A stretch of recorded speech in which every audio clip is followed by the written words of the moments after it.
Appaloosa Radio offers an original audio story, The One-Armed Guitar Player.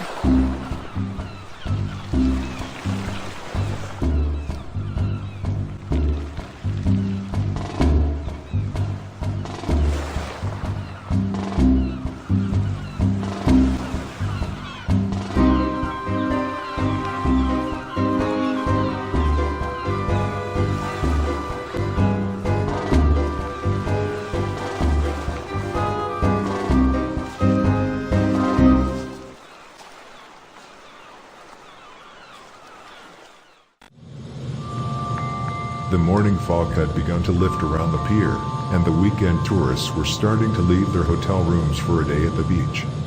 The one-armed guitar player opened his guitar case and carefully removed his Les Paul Deluxe 3EX model from its well-padded home. He put one foot on the small bench and then rested the instrument on his knee. Some would say that it was remarkable that he could do so much with only his left arm, but for him the routine was ordinary. He held the guitar close to his chest with his chin and then fastened the strap. Once the guitar was secure, he lowered his foot to the ground and stood erect, checking to make certain that everything was comfortable. It was time to begin his daily show. He plugged the guitar to his battery-powered amplifier. Speaking softly to his guitar, he said, "Time, my sweet, for beautiful music." He began a soft jazz riff matching his mood and the weather.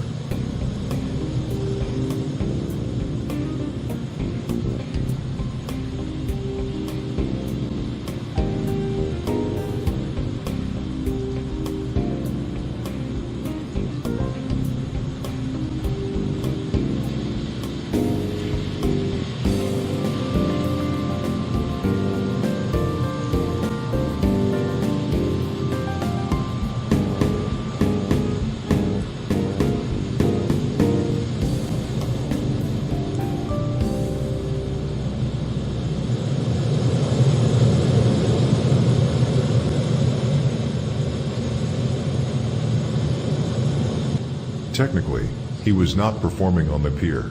The city could fine you $75 for doing that. He was not even on city property. He had a small wooden bench in a parking stall next to the world-famous oyster restaurant. The owner welcomed him. His music brought ambience to the place, and it cost the owner nothing. And how many places feature a one-armed guitar player?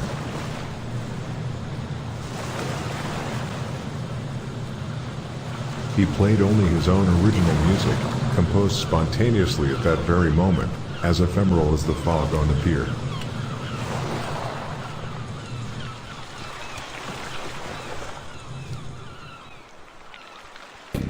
However, if you were to ask him, he would deny that he had any role in creating the music.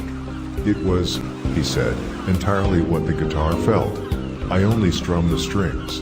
The instrument itself creates the music, the magical web of chords. Not me. I am a very junior member of this team. Still, it was his hand that bled from the long hours playing soft jazz in the parking stall next to the world-famous oyster restaurant. It was his face that burned from too many hours in the sun. They were his legs that ached from standing erect in the same location,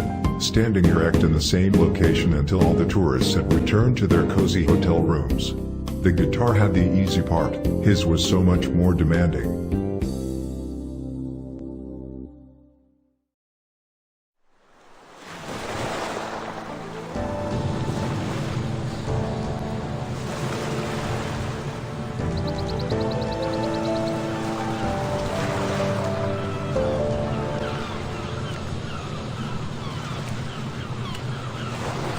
The man with no memory and no past walked by, stirred by emotion from the music.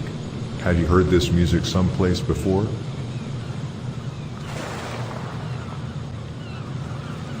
He seemed to remember an officers' club, a place where young army lieutenants go to brag and make exaggerated claims of victory before they are shipped off for actual combat in some unnamed war. Could he have been such an army lieutenant?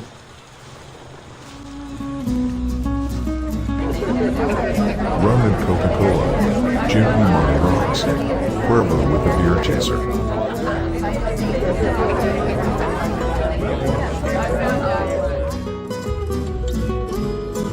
There was a guitar player. Yes, I believe he was playing a Les Paul model. Someone was singing into a microphone. It was some song about a cheating woman. Probably country western. Lots of twang. Very Texas. Lots of twang.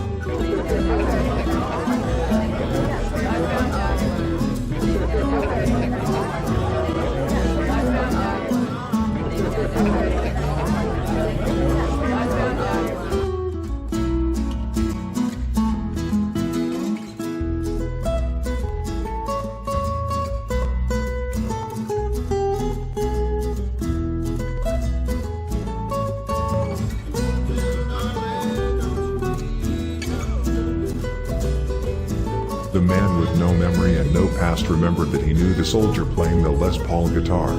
Yeah, Corporal Watkins. He played in a band that performed on Friday nights at the Officers Club. He remembered that he knew Corporal Watkins. He didn't know any of the other musicians in the band. They must have been from other units, not the one he led. Corporal Watkins was one of his. He played in the Officers Club, sang songs about cheating women, sounded twangy, like Texas.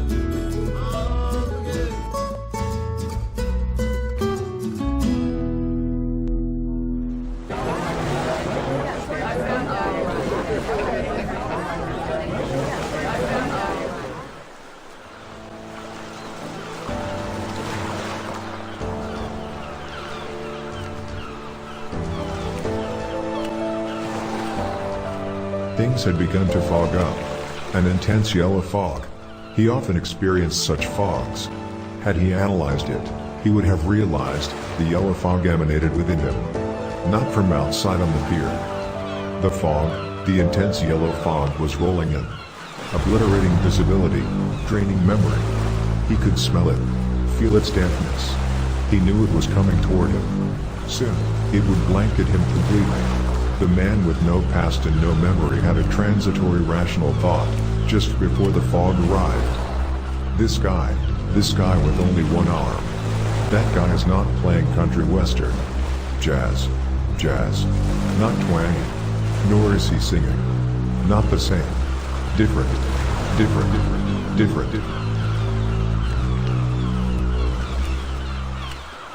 The man with no past and no memory walked on.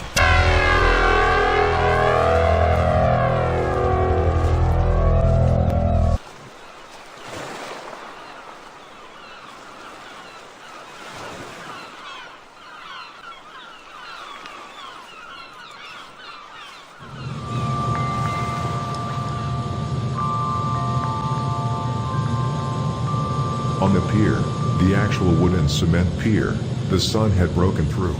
It would be a beautiful day at the beach. The kind of day that brought many tourists, some of whom would stop and listen to the music performed by the one-armed guitar player. Some of whom would also drop dollar bills into his instruments case.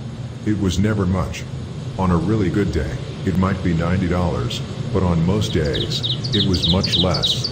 Some weeks, like those when the motorcycle groups came en masse to the pier, it would be $30 to $40 for the whole week. He once thought about quitting, but the guitar, the Les Paul Deluxe 3EX, would not let him.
The pier is shaped like an inverted Y. The one-armed guitar player played at the world-famous Oyster Restaurant on the rightmost edge of the Y. On the leftmost edge of the Y was a larger grassy area that the city called Portside Park.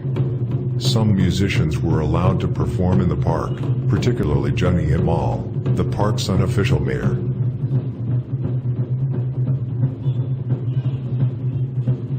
No one had elected him, but he got along well with the police officers who patrolled the area on their electric scooters, and he had even once had a rather pleasant conversation with the real mayor, the one elected by the voters.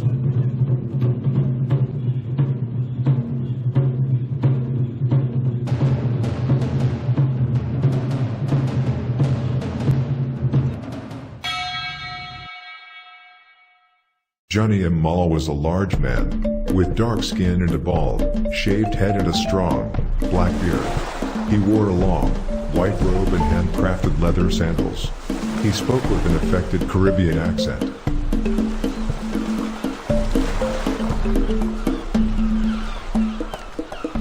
What no one knew was that Johnny Imal had been an assistant engineer with the Department of Transportation, designing culverts and bridges. He gave the career up to play drums in Portside Park.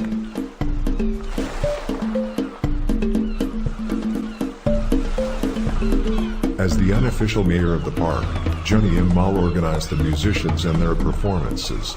He had determined that each musician was to be granted only 15 minutes each hour to perform. The Peruvian flute player would begin things at the top of the hour. Then, at 1:15, the Cajun accordionist. Then, at 1/2, it was Johnny Imal's turn, followed by the electric violinist. If one of the regular performers was absent, Johnny Imal filled that slot with whatever newly arrived musicians might have come to the park seeking to perform. Johnny Imal was insistent that only one performer at a time be allowed to play in the park. The police supported his decision.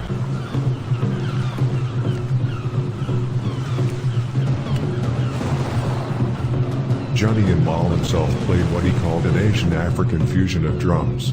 He had a collection of wooden African drums and a pair of large Chudaiko Japanese drums. His performance was dominating. He kept a strong rhythmic beat on the large Daiko drums, while adding melodic elements from the various African drums. After his 15-minute concert was over, crowds applauded and then dropped many $5 bills into his handcrafted wooden vessel. The mayor of Portside Park did quite well. Thank you.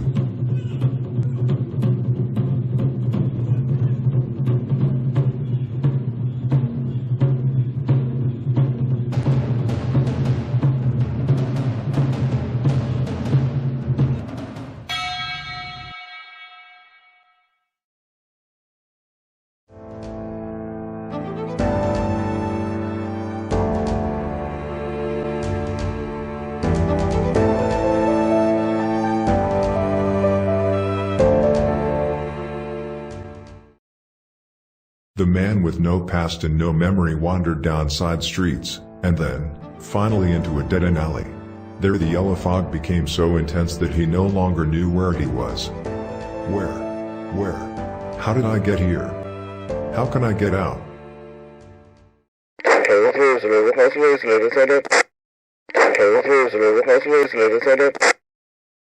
Hey, buddy, the police officer on the electric scooter sternly said. What are you doing there? That's private property.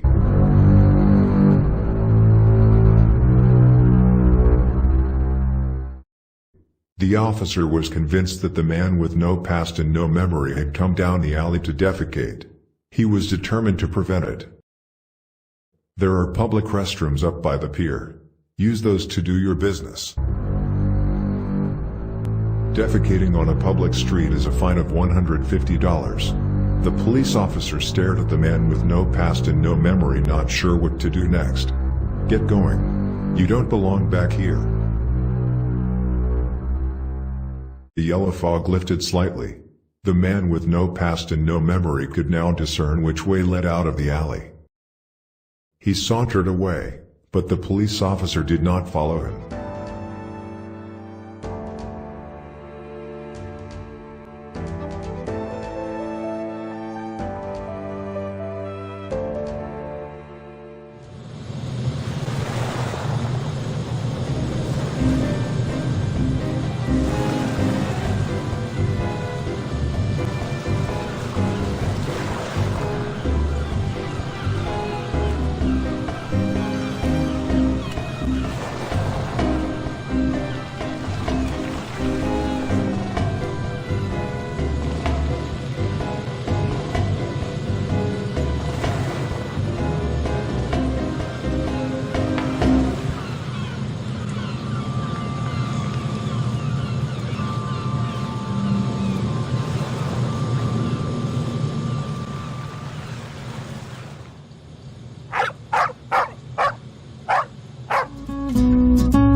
It was mid-afternoon when the man with no past and no memory heard the massive guns firing.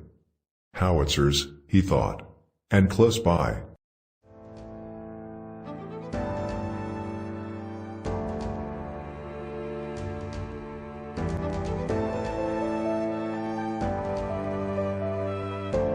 Why didn't me warn us? Why didn't they say we would be under fire? Could have prepared a defensive stand. His assignment was to move the detachment up the ravine. Trucks and Humvees, supported by heavy infantry, up the ravine and then take the high ground. Consolidate. Take the high ground and consolidate. Sir, incoming. Howitzers. Big guns.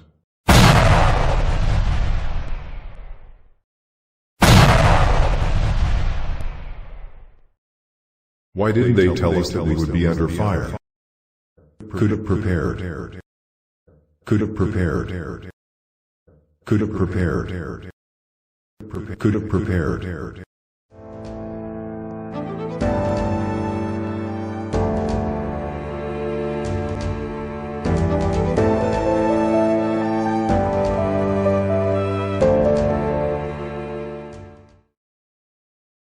It was mid-afternoon when the man with no past and no memory believed he had heard the massive guns firing.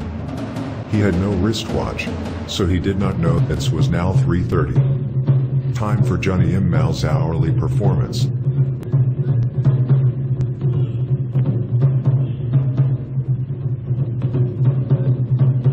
The large Japanese Chudaiko drums reverberated across all of Portside Park.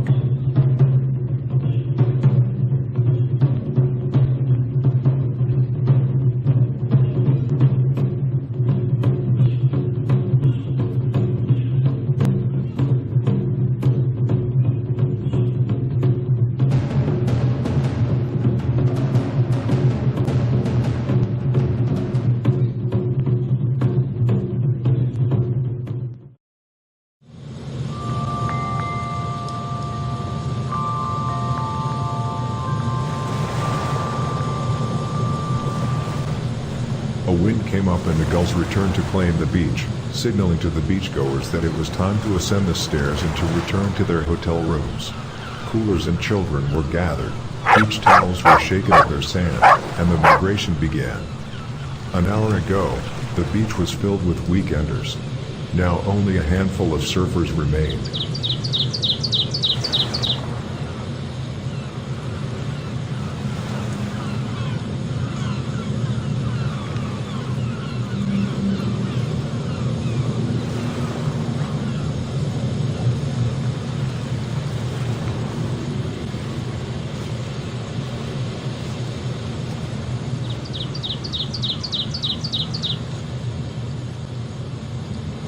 The man with no past and no memory descended the stairs cautiously.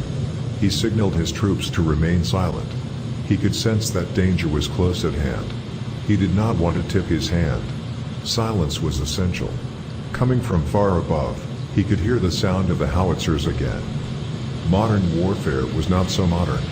Troops still had to move in and seize targets the old-fashioned way, by intense hand-to-hand combat. The man with no past and no memory wanted his troops to be ready for the coming fight. He knew it would be fierce. The enemy would not give ground quickly. The target would have to be taken. Warriors battling warriors.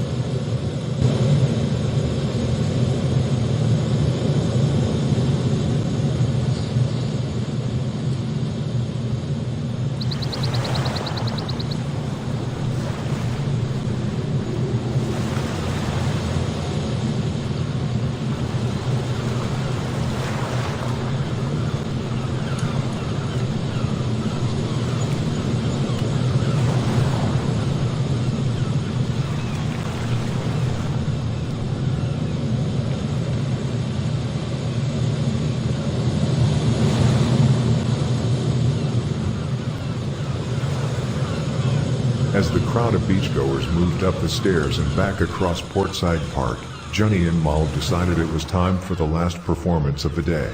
This time, he would send everyone home with a literal bang.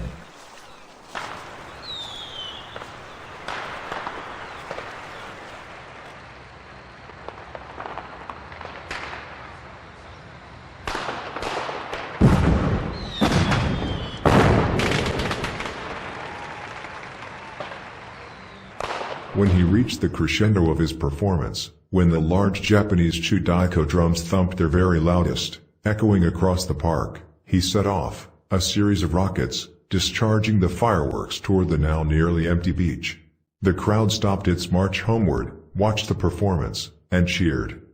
Soon Johnny M. Mal's handcrafted wooden vessel was full of $5 bills, even a few tens.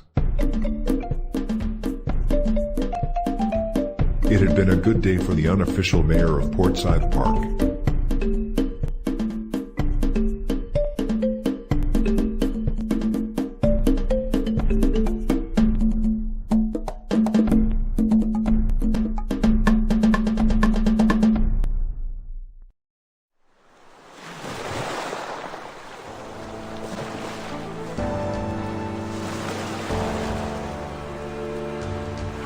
The man with no past and no memory signaled for his troops to take shelter behind the pillars of the pier.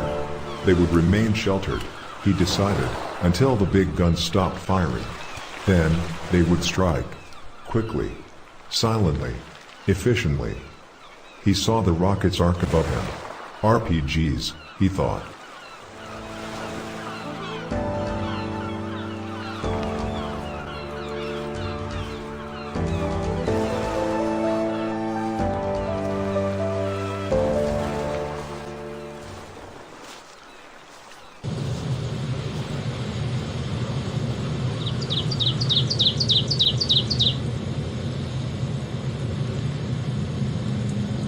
After his last daily performance, Johnny M. Mal would always descend the stairs to the beach, drop his robe in his bathing suit, go for a short ocean swim.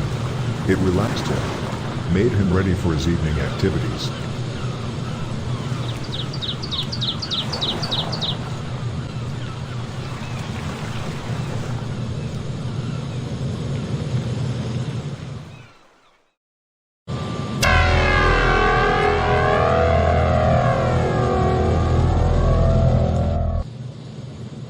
Just before Johnny M. Mal entered the water, he caught sight of a man rushing toward him, coming directly at him, running at full speed. Johnny M. Mal turned to view the man's face. It appeared treacherous, dangerous, fearful, running right at him at full speed.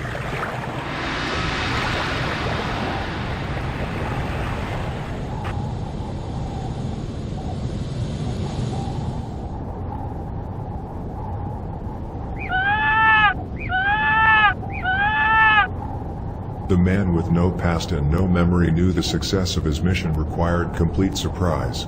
The enemy must not know what was coming. His troops must reach the target before they were discovered by the enemy. Stealth was essential. Then, he spotted a sentry guard. If the sentry guard discovered him, he could sound an alarm and alert the enemy.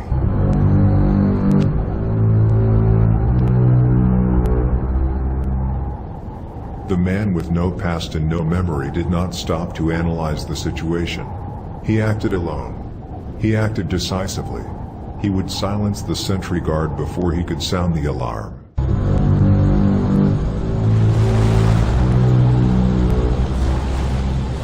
Silence him quickly. Silence him quietly with no perceptive noise.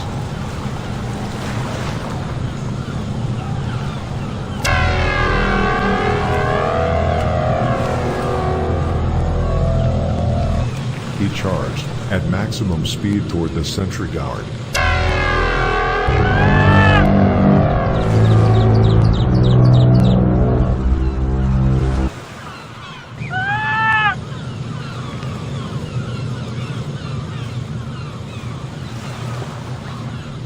The situation could have been treacherous, but fortunately Johnny M. Mal had played football while in college, and he instinctively knew how to avoid a tackle. As the fast-moving man neared, Johnny M. Mal changed direction and moved quickly away.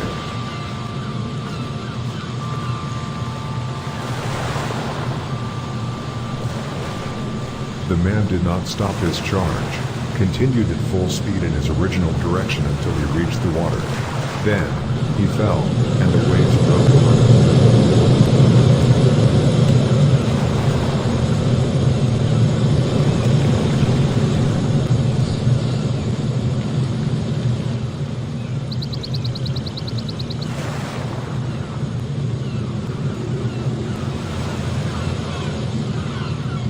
Waves, the salty, noisy, crashing waves.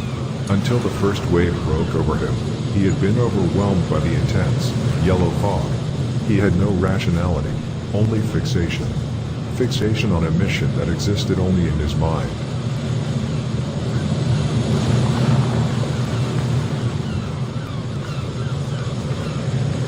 The rhythmic crashing waves had drained the yellow fog from his mind.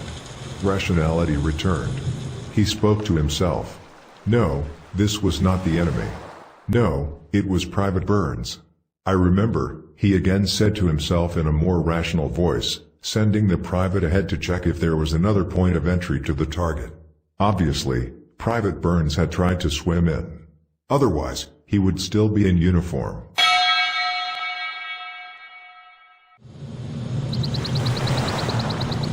He allowed another wave to crash over him and then stood up. Sorry, I didn't recognize you at first. So, tell me, is there another way in?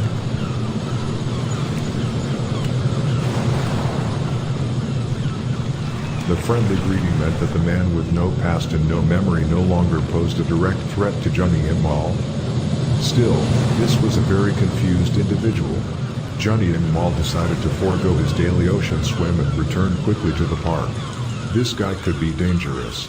Better to leave now. He would tell his buddies, the city police officers who rode the electric scooters, about him. Johnny and Mal put his robe back on and climbed the stairs to immediately pack his drums for their trip back to his home.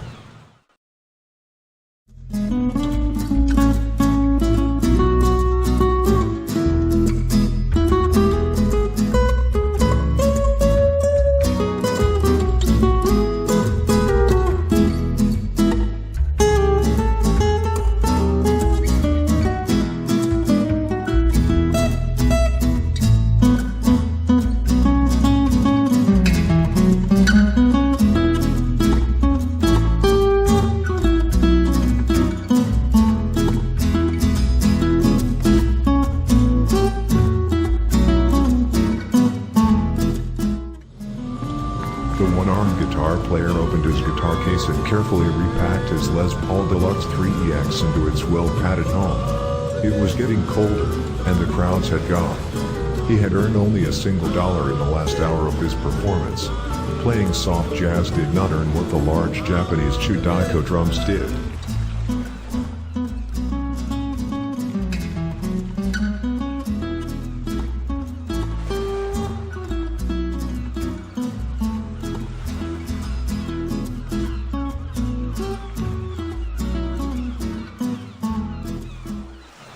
As he packed up to leave, the man with no past and no memory appeared again in the parking lot for the world-famous Oyster Restaurant. The guitar player remembered him from this morning. However, this time, the man was acting differently. Less crazy, more rational. It surprised the guitar player when the man spoke. I have to know, were you one of my men? One of my men in the war? The guitar player shook his head but did not speak. One of my men, Corporal Watkins, played a Les Paul guitar. He played in a band that performed on Friday nights at the Officers Club. The guitar player again shook his head but still did not speak. Corporal Watkins was hurt badly when an IED took out the truck he was driving. Still, the guitar player did not speak. Sorry, but I have to know. Are you Corporal Watkins? Were you injured during the war?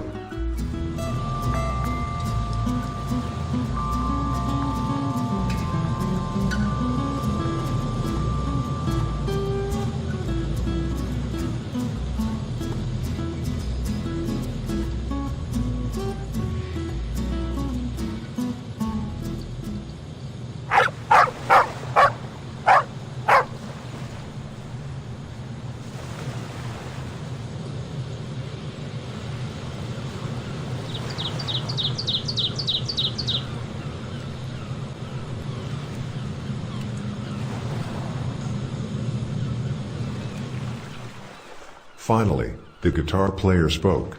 He knew that the Les Paul Deluxe 3EX would want him too. No, not in any war. Lost my arm in an industrial accident. In Milwaukee. Never in the army.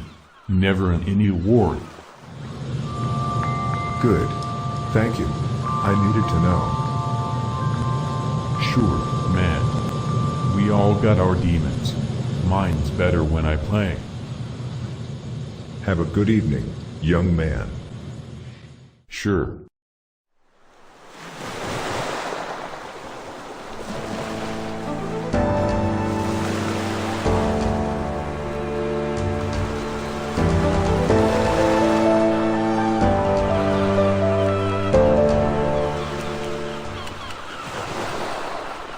The man with no past and no memory moved her way. Down a side street, up another, then onto the main road. It was now dark, and the fog was beginning to roll in. He was alone and unnoticed. The city police officers had parked their electric scooters for charging. The tourists had returned to their cozy hotel rooms. Johnny M. Mall was at his girlfriend's place, playing with her dog. The one-armed guitar player was in his tiny camper van, where he warmed a can of tamales on his camp stove. The day's take had been only $37. His rent at the RV park was due in 3 days and he was still $50 short.